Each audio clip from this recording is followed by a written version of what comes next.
All right. Hope you guys are all having a good afternoon. I'm Solomon. Here's a nice picture for me. I lead product at the foundation and then also work on engineering. I've been working at the Solana Foundation for around a year and a half. Before that was in the Ethereum ecosystem, and then before that ran payments at a bunch of interesting fintech companies.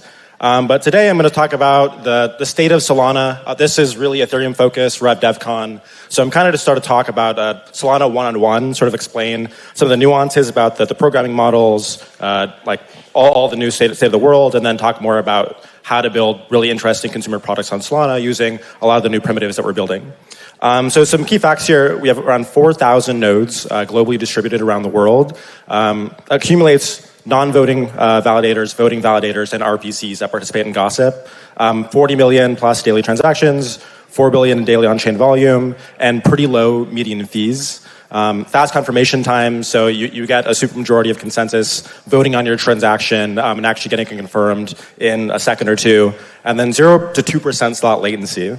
Slot latency is pretty important because when you send a transaction to RPC, you want that RPC to include that transaction in the next block when it sends it to the validator. And usually, sometimes in mempool type situations, it takes quite a while for your transaction to get confirmed. But here, that's actually very easy for you to send a transaction, get it included, and then get it distributed across all these 4,000 nodes. Because it's an Ethereum conference, I'm going to sort of explain some nuances between the Solana programming model and the Ethereum programming model. First thing, no mempool. Transactions are streamed to the leader. So basically what happens is you send a transaction to an RPC, that RPC finds that the current leader, the current validator that's actually producing those blocks, and then timestamps that transaction.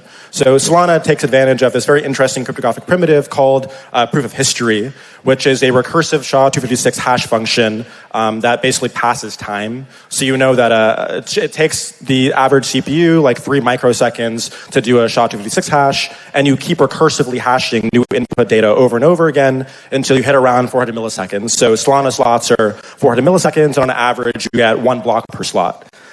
We have parallelized transaction execution. One very interesting thing in Solana is you actually write all of your state up front as opposed to the Ethereum programming model. So in Solana, you basically write all your accounts. You say, these are the accounts that I'm writing to, these are the accounts that I'm reading to, and these are my instructions. And then the transaction scheduler is able to parallelize these transactions because it knows which transactions to lock and then which transactions to have to include in the next slot. We also have no global gas. We actually have a thing called local fee markets. So when you want to access hot state, when there's a really interesting airdrop over here and a really hot NFT mint over here, and you want your protocol's transactions to go through, you are just paying fees for your protocol, right? So you only care about the fees for your state. So when you have priority fees, it's basically a 5,000 Lamport base fee, so every signature you include has a fee. Then you have this sort of nuanced priority fee that is based off of how hot the state you're accessing is.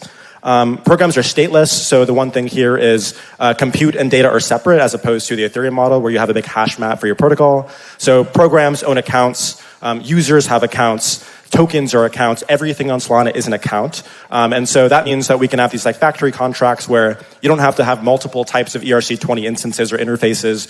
We have one interface called the Solana SPL program called TokenKeg, and you're able to issue a bunch of tokens through that. And you see like teams like Pump.Fun be able to issue 50,000 new tokens per day that are able to get that like within radium pools when the bonding curve hits max. And then the one interesting piece here is because we're using a forked Rust compiler, you're able to write programs in any arbitrary language. So you can write in Rust and C++ and Python and Zig and TypeScript and a whole host of languages, which makes it very easy for new devs to come over. Like even if you don't know Solidity, you can use any one of these languages and get onboarded fairly quickly. Just to add here, like local fee markets, it's really important to note that like you do not have to pay a global gas fee. If there's contention for any hot state and you are not interacting with the hot state, you do not have to pay some arbitrarily high fee. A lot of people who come over to the Solana ecosystem from the Ethereum ecosystem do think like, oh, okay, like if I have to do like 1,000 transactions per second for my protocol, that I'm going to pay like super high fees. That is just not the case in Solana. And then last note, at least in the 101 piece, Solana is designed for fast, cheap payments. Fast finality, there's never been a transaction on Solana that has been rolled back. So when you get a supermajority of consensus vote on a transaction, you know that transaction will likely not get reorged and your funds are safe. We also have some very interesting primitives like Solana Pay, where you're able to scan a QR code or send an NFC payment or something, and people are able to partially sign your transactions and get fees through. So like Shopify, POS terminals are all able to take advantage of Solana Pay transaction requests, which allow you to be able to get paid like very easily. And then some things here like account abstraction and then transaction parallelization, which we talked earlier about.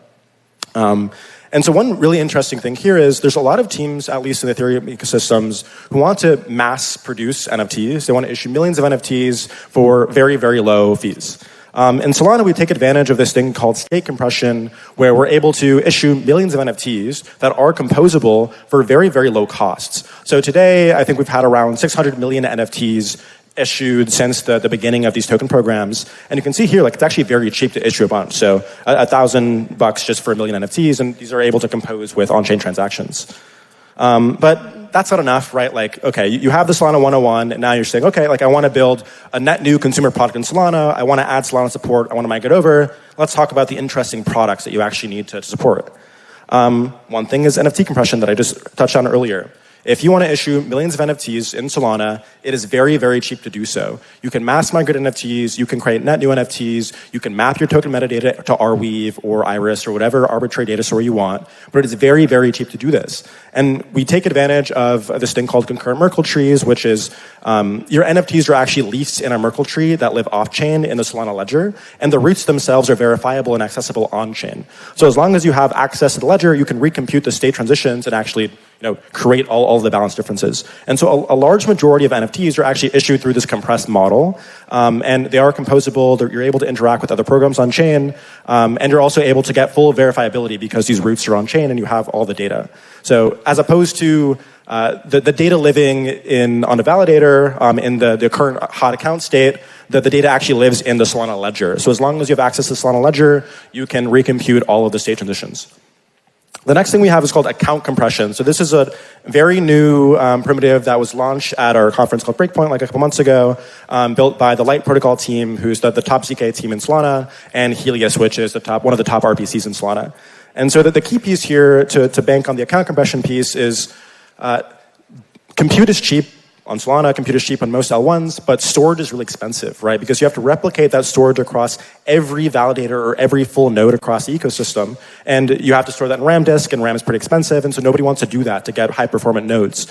So what you do is that you actually push all of the ledger data off-chain, and you're able to verify those state transitions on-chain. So for instance, rather than having a token program or token account that stores your data, you actually store the data off-chain, and when you send transactions, you're just updating leafs in a Merkle root on-chain, and then you're able to write a ZK proof to verify a Gross16 snark with 128 bits of security on-chain. So you basically have this off-chain data that you can verify the integrity of on-chain, so your balances are safe and you're able to transfer. I'm talking a lot, so I'm going to skip through this. Let's talk about the use cases that you're able to support. So we have this new primitive called token extensions, which is the ability for you to add hooks into your transactions. This means that you can have confidential transfers, fully private payments, transfer fees, transfer hooks, permanent delegate. A lot of institutions are able to do some pretty interesting things. We have smart contract wallets because accounts are the native programming model, so you're able to take advantage of all of these smart contract initiatives that people are building on other chains. It's very easy to create accounts. It's also very easy to pay for transactions for anybody. Here's an example of Fuse. And then one last thing, we'll skip the video, which is we have these things called blinks. Blinks are this new primitive where you can actually create transaction requests on Twitter, on Gmail, on email, or any other site across the web. And you're able to interact with any program on chain. And so that means you don't have to write an IDL. You don't have to sort of write an SK for your program. You write a JSON spec. And then anybody on the internet is able to interact with your program, which makes it very easy. And then I think I'm at time. So here's some interesting folks that are building on Solana, like Privy, like Robinhood, who just launched their Solana wallet for European users. And we have a lot of new stuff cooking. So thank you for your time.